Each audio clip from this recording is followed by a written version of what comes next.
نہیں عاشر بھائی، ہم لوگوں میں سے تو کوئی بھی زیادہ بڑا نہیں ہے، تقریباً ایک ہی ہائٹ کے ہوں گے ہم تینوں۔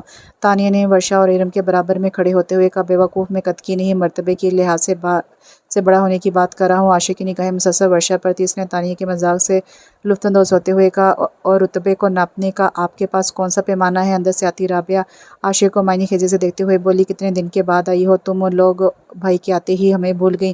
رابعہ نے تانیہ اور ارم کو گلے لگاتے ہوئے کہا، ورشا سے البتہ اس نے رسمی طور پر صرف ہاتھ ملانے پر اکتفا کیا۔ ورشا کو سبکی کا احساس تو ہوا، مگر اگلے ہی لمحے وہ ارم کے سبق پر عمل کرتے خود اعتمادی سے مسکراتے۔ جتنی دیر وہ لوگ پھپھو کے گھر رہے، رابعہ گاہے بگاہے کنکھیوں سے اس کا جائزہ لیتی رہی۔ عاشق پوری طرح حق میزبانی ادا کر رہا تھا۔ یہ آج عاشر بھائی بڑے خوش اخلاق بنے ہوئے ہیں، خیر تو ہے؟ تانیہ نے اس کے حد سے زیادہ نمائش کرتی ہوئی بتیسی کو دیکھتے ہوئے چوٹ کی۔ بھئی جب ورشا جیسے مہمان ہوں تو اتنا خوش اخلاق بننے میں کوئی مذاقت تو نہیں؟ نہ جانے رابعہ نے طنز کیا تھا یا یوں ہی بات کہہ دی تھی، تاہم ارم نے چونکہ رابعہ کی طرف دیکھا ضرور تھا۔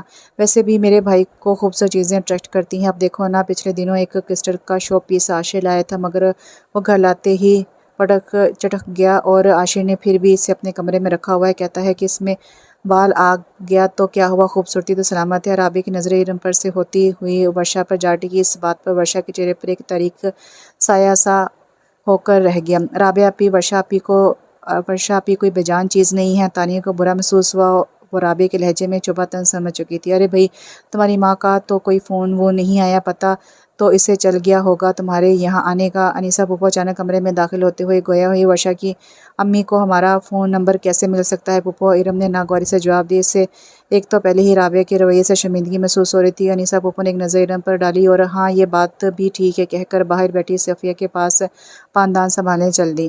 صفیہ میری بات سنو، وہ ایک پاؤں پلنگ پر اور دوسرے نیچے لٹکا کر بیٹھتے ہوئے بولی، تم نے اسے گھر میں رکھ تو لیا ہے، مگر ذرا خیال رکھنا کہیں ایسا نہ ہو کہ جیسے ماں نے میرے بھائی کو جدا کروا دیا تھا ایسے ہی بیٹی بھتیجے کو نہ لے اڑے۔ ایسی لڑکیوں کا کیا بھروسہ، جانے 2 مہینے کس کے ساتھ منہ کالا کر کے آئی ہوگی، اللہ تو اپنی امان میں رکھی ہو۔ استغفراللہ، انہوں نے دونوں ہاتھوں سے گال پیٹتے ہوئے کہا، نہیں باجی ایسی کوئی بات نہیں، اول تو فاضل اس سے بات ہی نہیں کرتا، دوسری ورشا بھی بلا ضرورت فاضل کے سامنے آنے سے پرہیز کرتی ہے، یہ بات میں نے 10 دفعہ نوٹ کی ہے۔ آخر اتنی سمجھ بوجھ تو میں بھی رکھتی ہوں، بلکہ سچ پوچھو تو لندن میں رہنے والی لڑکی جس طرح ہمارے سادہ سے گھر میں بغیر ناز و نخرے کے رہ رہی ہے، مجھے تو یقین نہیں آتا سچ۔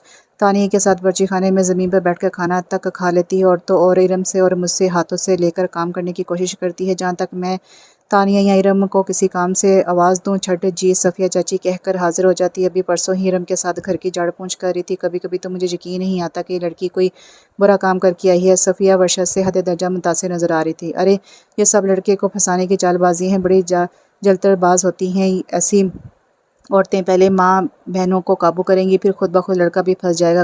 اکلوتا بیٹا ہے ماشاءاللہ، کماؤ پوت ہے، اور کیا چاہیے؟ انیسہ بیگم صفیہ کی تعریف پر کھٹک گئی۔ اس کو کس شے کی کمی ہے؟ فاضل بتا رہا تھا جانے کتنی رقم بینک میں جمع کروائی ہے، ورشا کے نام سے سب باپ چھوڑ کر مرا ہے، پھر بھلا وہ ایسا کیوں کرے گی؟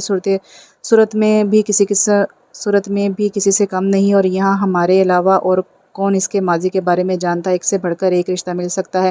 صفیہ نے نند کی بات کو قطعی طور پر رد کیا، تاہم رقم کا سنتے ہی انیسہ بیگم کے ماتھے پر لکیروں کا جال پھیل گیا۔ وہ غائب دماغی سے سر ہلاتے ہوئے کچھ سوچنے لگی۔ ویسے بھی وہ ورشا کی خوبصورتی سے خائف تھی، اور یہی وجہ تھی کہ رابعہ بھی ورشا سے کھینچی رہتی تھی۔ رابعہ، مجھے تو دال میں کچھ کالا نظر آ رہا ہے۔ صفیہ بیگم جس طرح ورشا کی شان میں تعریفوں کے پل باندھ رہی ہے، اس سے تو مجھے کسی اور منصوبے کی بو آ رہی ہے۔ انیسہ اپنے اندیشے رابعہ کے ثبوت کرتے ہوئے بولی، تو ایسا کر ذرا فاضل کے دل کی لے، مگر کیسے؟ وہ تو کبھی ہمارے گھر بھی نہیں آتے۔ رابعہ قدرے شرماتے ہوئے بولی، تو بلا نا اسے اپنے گھر، کہیں ایسا نہ ہو کہ لڑکی فاضل پر ڈورے ڈال دے۔ امی، مجھے عاشر ورشا کی طرف مائل نظر آتا ہے، اور ویسے بھی نہ تو وہ پڑھتا ہے اور نہ ہی کام کرنے کی طرف اس کا دھیان ہے، ایسے میں اگر ہم ورشا سے عاشر کا رشتہ ڈال دیں تو عاشر کی زندگی بھی سنورے گی اور میرے سر سے بھی یہ بلا ٹل جائے گی۔ رابعہ نے ماں کو راہ دکھائی۔ انیسہ بیگم کی آنکھیں چمک اٹھی، آئے ہائے، یہ خیال میرے ذہن میں کیوں نہ آئے؟ وہ دل میں منصوبے بناتے ہوئے بولی۔ فاضل انیسہ باجی آئی ہیں، وہ کہہ رہی تھی کہ وہ جلد از جلد رابعہ کے فرض کو نبھانا چاہتی ہیں۔ صفیہ نے سلائی مشین میں دھاگہ ڈالتے ہوئے سامنے بیٹھے فاضل سے بات شروع کی، پھر آپ نے کیا جواب دیا؟ فاضل نے اخبار لپیٹتے ہوئے پوچھا۔ میں نے کہا فاضل سے پوچھ کر بتاؤں گی، تم بتاؤ، کہو تو 2 مہینے بعد کی تاریخ لے لوں؟ کیا ہو گیا امی آپ کو؟ جوان بہنیں گھر میں بیٹھی ہیں اور میں ان کی موجودگی میں سر پر سہرا سجا لوں، کم سے کم ارم کی تو کہیں بات ہو جائے۔ وہ ماں پر بگڑ کر بولا جو ہتھیلی پر سرسوں جما رہی تھی۔ کہہ تو تو وہ ٹھیک رہا تھا، کم سے کم ارم اپنے گھر کی ہو جاتی، پھر بھلے وہ فاض کے ارمان بھی پورے کر دیتی۔ وہ مزید کوئی بات کیے بغیر سلائی میں لگ گئی اور فاض اخبار کا رول بنائے باورچی خانے کی دہلیز پر بیٹھی ورشا کو دیکھنے لگا، جو ارم کی کسی بات پر مسکراتی ہوئی آٹے کے پیڑے بنانے میں مشغول تھی۔ جب سے وہ یہاں آئی تھی اس کے چہرے کی تازگی میں بھرپور اضافہ ہو گیا تھا اور تمانیت الگ رنگ جمائے ہوئے تھی۔ کاش میرا ایک اور بھائی ہوتا، ارم نے توے سے روٹی اتارتے ہوئے گویا خود کلامی کی۔ کیوں بھئی، اچانک تمہیں ایک اور بھائی کی ضرورت کیوں پیش آ گئی؟ اس کے قریب بیٹھی ہوئی ورشا حیرانگی سے بولی، اگر میرا ایک بھائی اور ہوتا تو۔ وہ بولتے بولتے رک کر ورشا کی شکل دیکھنے لگی۔ تو کیا بھئی؟ ورشا اس کی ادھوری بات پر جھنجھلا کر بولی، تو میں تمہیں اپنی بھابھی بنا لیتی، بڑے آرام سے، کہہ کے وہ روٹی بنانے میں مشغول ہو گئی۔ بعض اوقات پتہ بھی نہیں چلتا اور کسی کی دعائیں طلب سے بھی پہلے قبولیت کا درجہ پا لیتی ہیں۔ بعض اوقات دعائیں بن مانگے قبول ہو جاتی ہیں مگر پھر بھی طلب بنی رہتی ہے، جیسا کہ ورشا کے ساتھ ہوا۔ اس کی آنکھوں میں فاض کا سراپا آ گیا، جس کے شہابی چہرے پر ورشا کو دیکھتے ہی چنگاریاں پھوٹ پڑتی، مگر پھر بھی وہ اس کی طلب بنتا جا رہا تھا۔ اسے نہیں معلوم کہ کب اس کے دل میں فاض کی محبت کی بیل پروان چڑھی۔ وہ مطلوب ہوتے ہوئے بھی دست طلب بن گیا تھا۔ جب ارم و تانیہ، رابعہ اور فاض کی شادی کے منصوبے بناتی، اس وقت وہ بڑے جبر سے ان کے ساتھ شامل گفتگو ہوتی اور بار بار اپنے دل کو اس کی اوقات یاد دلاتی، مگر وہ خواب جو کھلی آنکھوں میں بھی برجمان ہو گئے تھے، ان کا وہ کیا کرتی؟ وہ تو آنکھیں بند کرنے پر کرچیوں کی صورت چبھنے رکھتے تھے۔ یہاں آ کر تو فاض نے ضرورتاً بھی اس سے بات کرنا چھوڑ دیا تھا۔ کوئی گھر میں نہیں ہے کیا؟ جانے کب فاض داخلی دروازہ کھول کر اندر آ گیا تھا۔ مجبوری سے ورشا کو مخاطب کرنا پڑا کیونکہ گھر میں کوئی بھی نظر نہیں آ رہا تھا اور ورشا زینے پر بیٹھے خدا تعالیٰ کی نوازی ہوئی نعمتوں کا شکر ادا کر رہی تھی کہ فاض نے آ کر سوچ کا تسلسل توڑ دیا۔ تانیہ ہے لیکن وہ سو رہی ہے۔ اپنا حوالہ اس لیے نہیں دیا کہ اس کے ہونے یا نہ ہونے کی کوئی اہمیت ہوتی تو یہ سوال ہی نہ پوچھا جاتا۔ وہ بڑے ڈگ بھرتا اور تانیہ کو اٹھانے چل دیا۔ تانیہ کولی سے آ کر ابھی سوئی ہے، اگر آپ کی عزت پر کوئی حرف نہ آئے تو میں بھی کھانا نکال کر دے سکتی ہوں۔ وہ باوجود کوشش کے لہجے کے طنز سے مبرا کرنے میں ناکام رہی۔ فاض کے بڑھتے قدم یکدم رک گئے۔ اس نے گھوم کر ایک نظر اس پر ڈالی اور خاموشی چلتا ہوا واش بیسن میں ہاتھ دھونے لگا۔ ورشا کو ایک گونا خوشی کا احساس ہوا۔ اس سرشاری میں وہ باورچی خانے میں جا کر کھانا گرم کرنے لگی۔ بڑے سلیقے سے کھانا سرو کرنے کے بعد وہ فاض کے پاس چلی آئی۔ فاض اس کے طور طریقوں سے خاصا متاثر ہو گیا تھا۔ اسے ورشا سے اتنی جلدی اس ماحول سے سمجھوتے کی امید نہیں تھی۔ وہ تو اسے ایک بگڑی ہوئی یورپین لڑکی سمجھا تھا، لیکن یہ بھی حقیقت تھی کہ ورشا نے اس کے تمام خیالات کی نفی کر دی تھی۔ فاض کو یہ بات اب سمجھ آئی کہ کسی کے باطن کے اندر جھانکنا بہت مشکل کام ہے۔ بعض اوقات زبان سے نکلے ہوئے چند الفاظ شخصیت کی دھجیاں ادھیڑ کر رکھ دیتے ہیں اور کبھی کسی کو پرت در پرت کھولنے کے لیے ایک عمر بھی ناکافی ہوتی ہے۔ کیا بات ہے، آج بڑے دل سے صفائیاں ہو رہی ہیں؟ تانیہ کو فرش رگڑتا دیکھ کر ورشا نے مذاقاً کہا۔ صرف صفائیاں ہی نہیں، آج ہر کام دل سے ہو رہا ہے۔ تانیہ نے معنی خیزی سے کچن میں کام کرتی ارم کی طرف اشارہ کیا۔ کیوں بھی آج کیا خاص دن ہے؟ ورشا ہنستی ہوئی ارم کے پاس چلی آئی، جس کے چہرے پر ہزار رنگ کی دھنک پھیلی ہوئی تھی۔ جی نہیں، ابھی تو صرف پرپوزل ڈے ہے۔ تانیہ ورشا کے کندھے پر چہرہ ٹکا کر بولی، جو کچن کی طرف منہ کیے کھڑی تھی۔ کیا واقعی؟ کون ہے؟ ورشا خوش دلی سے بولی، جی جناب، موصوف انگلینڈ سے آنے والے ہیں۔ گھر والے پہلے ایک بار چکر لگا چکے ہیں مگر اتنے دنوں خاموشی اختیار کرنے کے بعد دوبارہ چلے آئے۔ ظاہر ہے میری پیاری بہن جیسی لڑکی کہیں اور ملی ہی نہ ہوگی۔ تانیہ نے پیاری بہن کی طرف دیکھتے ہوئے کہا۔ بے شک، ورشا نے سچے دل سے تائید کی۔ میری نیک خواہشات تمہارے ساتھ ہیں۔ ورشا ہولے سے ارم کا ہاتھ دبا کر بولی۔ تائید صفیہ چاچی کی گونجدار آواز پر تانیہ الٹے قدموں دوڑی اور ورشا بھی تانیہ کے پیچھے چل دی۔ بات سن، تیری زبان کو لگام ہے کہ نہیں؟ جتنا میں چاہ رہی تھی کہ ورشا ان کے سامنے نہ جائے، اللہ کر کے تو کوئی رشتہ ٹھہرا ہے۔ اب ایسے میں اگر ورشا کو دیکھ کر انہوں نے اپنا ارادہ بدل لیا پھر؟ صفیہ چاچی تانیہ کو بری طرح لتاڑ رہی تھی۔ ورشا کے اندر بڑھتے قدم رک گئے۔ لیکن امی، ایک گھر میں رہتے ہو یہ تو ناممکن سی بات ہے۔ تانیہ منمنائی، میں آج فاض کے ہاتھ اسے انیسہ باجی کے گھر بھیج دیتی ہوں، شام میں مہمانوں کے جانے کے بعد بلوا لیتی، کم سے کم بات تو طے ہو جاتی۔ وہ دانت پیستے ہوئے بولی، دیکھ لینا ورشا کو دیکھتے وہ اپنا ارادہ نہ بدل لیں تو کہنا۔ وہ شاید باہر آ رہی تھی۔ ورشا جلدی سے دوسرے کمرے میں چلی گئی اور پھر جب تک ارم کے رشتے والی خواتین واپس نہ چلی گئیں وہ کمرے میں لیٹی اور سوتی بن گئی۔ بڑا لمبا سوئی۔ ارم چائے کے ساتھ دوسرے لفظات سجائے اس کے پاس آ گئی۔ ہاں، ایسی نیند آئی کہ بس۔ ورشا نے نمک پارا منہ میں ڈالتے ہوئے جواب دیا۔ کیا وہ مہمان گئے؟ ورشا نے انجان بن کر پوچھا۔ ہاں، چلے کے رشتہ دے دیا ہے انہوں نے اور ساتھ میں لڑکی کی تصویر بھی دی ہے۔ کہہ رہی تھی کہ وہ جلدی آنے والا ہے، جب آ جائے گا تو خود تشریف لائیں گے موصوف برائے دکھاوے۔ تانیہ ارم کو دیکھتے ہوئے بولی۔ بیگم صاحبہ، آپ جا کر کچن میں خبر لیں، برتنوں کا بڑا ڈھیر ہے دھونے کے لیے۔ یہ خبر نامہ آپ رات کو بھی نشر کر سکتی۔ ارم نے تانیہ کو چھیڑ چھاڑ